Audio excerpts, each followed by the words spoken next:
Hello everyone, thanks for tuning in. Today I'm going to show you the kind of comparison between a vein finder and an ultrasound.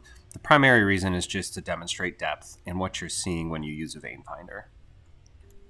Now, after running the comparisons between the two, the most obvious thing you're going to see is the darker the vein, the closer to the surface. And what I found is veins that are close to the surface that can be detected are going to be within 3 millimeters or less of the surface of the skin.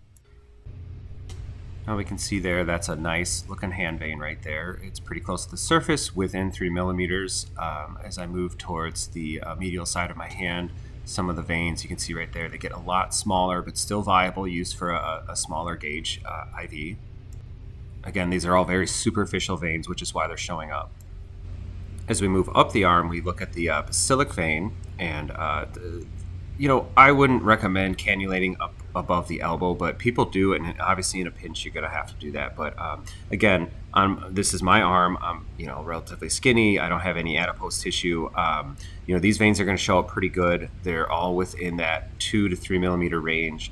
And as we see, there's some sections where it seems you kind of lose that dark color. That's because it's diving below that. And obviously that's not what you'd want to try to cannulate if you're trying to place an IV. So keep in mind when you're using a vein finder, the question I've always heard and asked myself is how deep are these veins? That's the problem with the vein finder. They locate the vein, but they don't tell you how deep they are.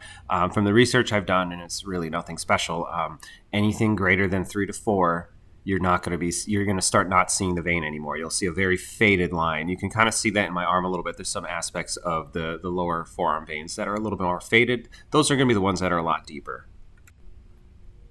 Also keep in mind that a lot of these veins that people are trying to cannulate using palpation, using the vein finder, are really small. Right here I'm showing measurement of the veins of my own hand, taking my little caliper tool, and what we're seeing is that a lot of those vessels are within, I think I'm going to measure around 1.6, 1.8 millimeters. That's incredibly tiny because most of your needles are around 1 millimeter to 1.1 millimeter in diameter.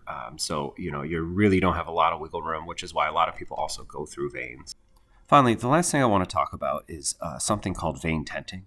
Another thing that people would kind of refer to would be rolling. The veins roll, but what they actually are doing is they're tenting. And tenting means as your bevel comes in contact with the exterior vessel wall, it starts to push down on it.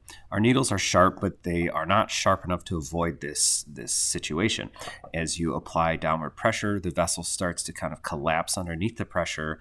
The bigger the gauge, the worse this is. A 20 versus an 18, I'd rather use a 20 for difficult cannulation because an 18 gauge, especially in someone who's hypotensive, is just going to be a little bit more difficult. Someone who's young and not in any sort of negative health state and also has a big vessel, especially when I'm using ultrasound, it's going to pop right in there with a 18.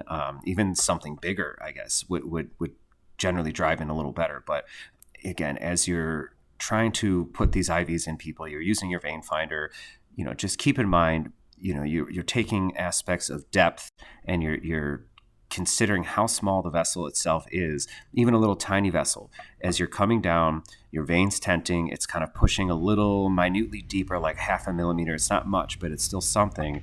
And those are all the little aspects that are going to make your ability to get your IV in and just generally be successful more difficult.